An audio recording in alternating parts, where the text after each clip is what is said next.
Alright, hi folks. Before I get into what this video is about, allow me to give you an historical background. That's me, kids. History teacher Tony.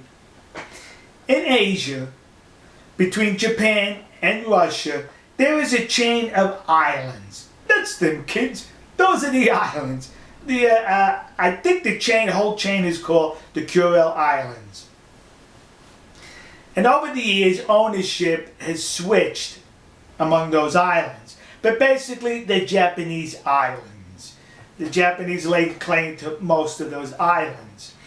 And it was going back and forth. But in 1855, while there was a treaty signed between Russia and between Japan, establishing the border on those islands on who owned what territory. That was it, kids. A border. Then in 1875, or was it 1895? No, 1875, another treaty was signed between the two countries, moving the border further north. And in return, the Russians got control over other land on an island that's not in the map. So it was an exchange, basically.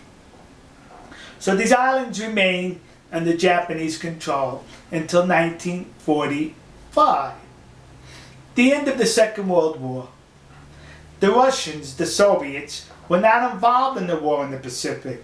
A few days before the end of the war, they decided to invade the Japanese in Manchuria. That's what they did, kids. So now, on the 15th of August, 1945, essentially the war was over, a surrender by the Japanese. Not the official surrender, but an announcement of the surrender by the Japanese. A few days after this, the Russians, the Soviets, the commies, they invaded the Kuril Islands. That's what they did. They stole the islands. Hey, wait a minute. The war was over. Not as far as the commies were concerned. They stole the islands from the Japanese. There were 17,000 Japanese citizens and residents on those islands, and the Russians shipped them to Japan at Hokkaido, which is the northernmost big island of Japan. So they got rid of the Japanese off the islands, and to this day, the Russians still say, those are our islands. Who cares if we stole them? They're ours. So now the Russians, the barbarians in Russia, they want to develop those islands. And who did they ask? They asked other countries. Come on, develop those islands, so says us. So the commies in China sent people there to help develop it. The lunatics in North Korea sent people there to come help develop it. That's really valid, isn't it? Commies and commies helping barbarians. But not the barbarians in Russia. They have now asked the Japanese companies, hey, come to these islands we stole from you and help develop it economically. Why don't you get a piece of the action? Hello? You stole those islands from us. That's right, us. We Japanese citizens. You stole those islands from us. Then you want Japanese companies to come in there and help develop it economically? What, are you stupid? But let me tell you something. This is a double-edged sword. Yes, the Japanese companies should tell them to get lost.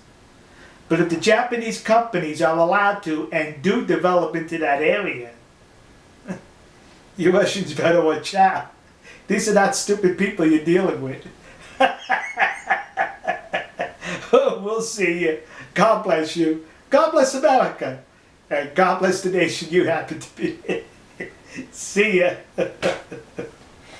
I say this because during the beginning of the last century, there was a war between Russia and Japan. And the Japanese,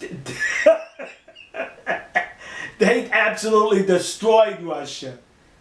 Are we going to see the same thing at the beginning of this century, but fought differently?